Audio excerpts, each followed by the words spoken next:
할렐루야, 좋은 아침입니다. 11월 12일 수요일 매일 말씀 묵상 시작하겠습니다. 오늘 우리에게 주시는 하나님의 말씀은 민수기 27장입니다. 민수기 27장 6절부터 11절까지의 말씀 제가 봉독하겠습니다. 하나님의 말씀입니다. 여호와께서 모세에게 말씀하여 이르시되 슬로브와 딸들의 말이 옳으니 너는 반드시 그들의 아버지의 형제 중에서 그들에게 기업을 주어 받게 하되 그들의 아버지의 기업을 그들에게 돌릴지니라. 너는 이스라엘 자손에게 말하여 이르기를 사람이 죽고 아들이 없으면 그의 기업을 그의 딸에게 돌릴 것이요 딸도 없으면 그의 기업을 그의 형제에게 줄 것이요 형제도 없으면 그의 기업을 그의 아버지에게 형제에게 줄 것이요 그의 아버지의 형제도 없으면 그의 기업을 가장 가까운 친족에게 주어 받게 할지니라 하고 나 여호와가 너 모세에게 명령한 대로 이스라엘 자손에게 판결의 규례가 되게 할지니라. 아멘. 이는 우리에게 주시는 하나님의 말씀입니다. 주님 감사합니다. 본문을 중심으로 슬로브와 딸들의 말이 옳으니 라는 제목으로 함께 하나님 말씀 나누겠습니다. 미국 역사상 대법관이 되신 분들이 여러 명이 있는데 두 번째로 대법관이 되신 여성이 있습니다. 루스 베이더 긴스버그라는 분이신데요. 무려 27년간 수프림 코트, 미국 대법원에서 대법관으로 이렇게 일하셨던 분입니다. 이분은 현직 대법관 중에서 가장 최고령인 87세까지 이렇게 대법관으로 계셨던 분이신데요. 이분이 이제 대법관으로 계시다가 소천하시게 되었을 때 이분의 죽음을 애도하며 당시 연방 대법원장이었던 존 로버츠 대법관이 다음과 같은 애도의 글을 남겼습니다. 한번 제가 인용해 보겠습니다. 이 나라는 역사상 위상을 갖는 법관을 잃었습니다. 연방 대법원에 우리는 소중한 동료를 잃었습니다. 오늘 우리는 애도하되 미래 세대가 루스 베이더 긴스버그를 우리가 알고 있는 것처럼 기억할 것이라고 확신합니다. 지칠 줄 모르는 불굴의 정의의 투사로 말입니다. 지칠 줄 모르는 불굴의 정의의 투사. 평생 여성 인권과 사회적 불평등 해소를 위해서 참 열심히 이렇게 귀하게 일을 하셨던 긴스버그 대법관, 이분을 가리켜서 불굴의 정의의 투사라고 이렇게 이야기를 했는데요. 진보 진영, 보수 진영 가릴 것 없이 어떤 정치적인 그런 걸 떠나서 이분은 많은 존경을 그렇게 받았던 분으로 잘 알려져 있습니다.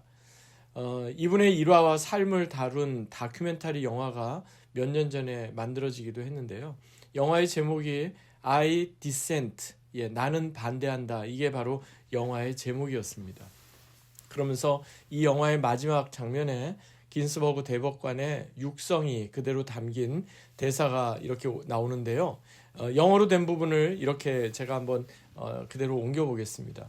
I ask no favor for my sex. All I ask of my brethren is that they take their feet off our necks. 나는 여성에게 특별한 혜택을 달라고 요구하는 것이 아닙니다. 제가 남성들에게 요구하는 것은 단지 우리의 목을 밟고 있는 발을 치워달라는 것뿐입니다. 물론 우리가 살고 있는 이곳 미국, 평등과 자유의 나라라고 하지만 아직까지도 사회 곳곳에 보이지 않는 차별과 불평등이 존재하죠. 하지만 긴스버그 대법관 같은 이런 분이 계셨기 때문에 당연하게 여겨지던 차별과 불평등에 대해서 사회적으로 경종을 울리게 된 것이 아닌가. 그리고 무엇이 정의로운 것이고 어떻게 사회가 차별과 불평등을 해소할 수 있는지를 함께 고민하게 되는 것 아닌가 이런 생각을 해봅니다. 오늘 우리가 함께 읽은 이 본문 말씀 민수기 27장은요. 구약시대에 아주 특별하게도 여성에 관한 이야기를 다루고 있죠. 어제에 이어서 오늘 본문도 슬로브앗의 5 딸들에 대한 이야기가 나옵니다. 어떻게 보면 긴스버그 대법관만큼이나 3500년 전 출애굽한 이스라엘 백성들에게 있어서 정말 입지전적인 그런 사건이 아닐 수가 없습니다. 그런데 이 슬로브앗 5 딸들, 이들은 단지 여성 인권이나 이런 것을 주장하려고 했던 게 아닙니다. 하나님께서 말씀하시는 정의가 무엇인지, 공의가 무엇인지 그것을 이들은 이야기한 거고요. 하나님께서도 이들의 편을 들어주셨던 것을 보게 됩니다. 오늘 본문 시작되는 6절 그리고 7절 보시겠습니다. 오늘 본문 이렇게 시작하죠. 여호와께서 모세에게 말씀하여 이르시되 슬로브와 딸들의 말이 옳으니 너는 반드시 그들의 아버지의 형제 중에서 그들에게 기업을 주어 받게 하되 그들의 아버지의 기업을 그들에게 돌릴지니라. 하나님께서 모세에게 첫 번째로 하셨던 말씀은 무엇입니까? 슬로브와 딸들의 말이 옳다는 것입니다. 이 말은요, 사람의 말이 아니라 하나님의 말씀이고 또한 하나님의 평가였습니다. 그러면서 이어지는 8절부터 마지막 11절까지 말씀에서는 보다 구체적으로 어떻게 상속이 이루어져야 하는지, 어떻게 여성 그리고 자녀들에게 동등하게 공평하게 이렇게 유산이 나누어져야 하는지, 기업이 분배돼야 하는지 그 원리를 말씀하고 있는데요. 정리해보면 이렇습니다. 아들이 없이 세상을 떠난 사람들에게 있어서 그 기업은 딸들에게 가장 먼저 상속되어야 한다는 겁니다. 그게 8절에 나오고요. 만약에 딸도 없이, 즉 자녀가 전혀 없이 세상을 떠난 사람에게 있어서 그 기업은 형제들에게 상속된다. 그게 이제 9절에 나오고요. 형제도 없이 세상을 떠난 사람에게 있어서는 그 기업이 아버지의 형제들에게 상속된다. 사촌들에게 상속된다. 이렇게 지금 이야기하고 있습니다. 그게 10절에 나오고요. 마지막으로 아버지의 형제도 없이 세상을 떠난 사람에게 있어서는 그 기업이 가까운 친족들에게 상속된다. 이렇게 말씀하고 있습니다. 이 내용만 봐도 오늘날의 상속의 어떤 기준, 그 내용과도 상당히 유사하지 않나 이런 생각을 해봅니다. 결국 중요한 것은 하나님께서는 가나안 땅을 분배하시고 그 기업을 나누어 주시는 데 있어서 사람들의 어떤 생각이 아니라 하나님의 공의와 하나님의 공평하심이 드러나야 한다는 것을 우리는 오늘 본문을 통해 발견하게 됩니다. 그렇습니다. 하나님께서는 편애하시는 하나님이 아니십니다. 공의로우신 하나님이십니다. 그리고 하나님을 신뢰하고 의지하는 자를 하나님께서는 반드시 인정해 주십니다. 그렇기 때문에 왜 우리는 약속의 땅 가나안을 기업으로 받을 수 없는 겁니까?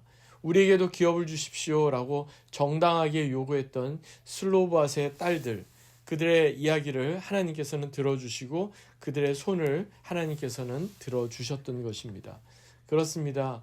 세상에 불공평한 것이 많고 세상에 우리가 정말 인지하지 못하는 가운데에도 어떤 차별과 불평등의 그런 모습들이 계속해서 이어지고 있지만 그럼에도 불구하고 하나님은 여전히 공의로우신 하나님이시고 하나님은 여전히 하나님의 약속을 의지하고 그 약속을 신뢰하는 사람들을 반드시 하나님께서는 인정해 주시는 하나님이심을 우리는 기억해야 하겠습니다. 슬로브와 딸들처럼 과연 너희의 말이 옳다. 우리도 그렇게 하나님 앞에 인정받을 수 있으면 좋겠습니다. 이를 위해서 우리에게 요구되는 것이 있다면 다른 게 아닙니다. 하나님께서 주신 그 약속을 붙잡는 겁니다. 하나님께서 약속하신 그 말씀대로 우리도 그렇게 살아가는 것입니다. 그렇게 될 때 비록 공평하지 못하고 불평등과 차별과 또 여러 가지 어려움이 있는 세상 가운데서도 우리는 하나님 나라의 그 가치를 드러내며 이 땅에서부터 천국 백성의 또 삶을 살아가게 될 것입니다. 오늘도 이 말씀 붙잡고 믿음으로 승리하는 귀하고 복된 하루 보내시기를 주 예수 그리스도의 이름으로 간절히 축원합니다. 아멘. 하나님 아버지 감사합니다. 슬로브와 딸들의 말이 옳으니 하나님께서 슬로브와 딸들의 그 말을 그들의 이야기를 들어주시고 또 그 가운데 하나님께서 그들의 손을 들어주셨던 것을 말씀을 통해 우리가 다시 한번 깨닫습니다. 하나님 아버지, 우리가 사는 이 세상 가운데 진정 공의로우신 하나님, 공평하신 하나님, 그리고 온전하신 하나님의 그 뜻이 드러나게 하여 주시기 원합니다. 그래야 뜻이 하늘에서 이루어진 것처럼 땅에서도 이루어지며 우리의 삶 가운데도 이루어지며 우리의 일터와 우리의 가정과 우리의 직장과 우리의 학교 안에서도 아름답게 하나님의 뜻이 드러나는 귀하고 복된 하루가 되게 하여 주시옵소서. 감사드리며 존귀하신 주 예수 그리스도의 이름으로 간절히 기도하옵나이다.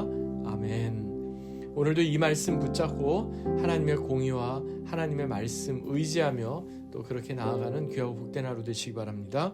주님의 이름으로 축복합니다.